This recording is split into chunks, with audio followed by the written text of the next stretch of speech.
Ով է կնքահայրը։ Կնքահայրը մկրտվողի հոգևոր ծնողն ու դաստիարակն է, որին վստահված է հոգևոր կյանքում նրա աճն ու զարգացումը։ Եթե մարմնավոր ծնողների պարտականությունն է երեխային սնել, հագցնել, մեծացնել, դաստիարակել եւ հասարակության համար պիտանիմար դարձնել, ապա կնքահայրը ոչ միայն երաշխավորն ու վկան է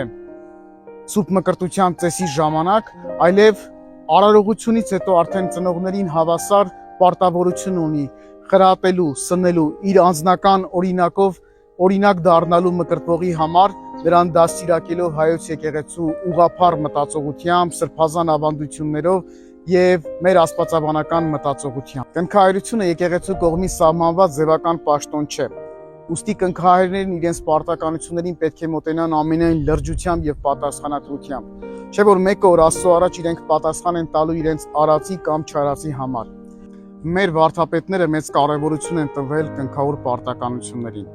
Գլաձորի համալսարանի հիմնադիր ռաբունապետ Եսայի Նեչեցին ասում է.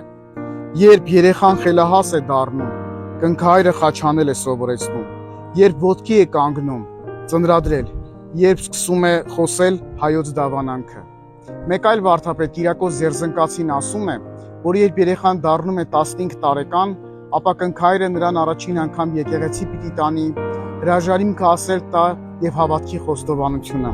Եվ դրանից հետո չափահասը արդեն պարտավոր է մասնակցել մեղքերի խոստովանությանը, մասնակցել Սուրբ Պատարագին եւ հաղորդություն ստանալ։ Սիրելի կնքահայրեր, ամենայն պատասխանատվությամբ եւ լրջությամբ մոտեցեք ձեր պարտականություններին, հիշելով, որ մեկ օր Աստծո առաջ պատասխան եք տալու ձեր սանիկների համար։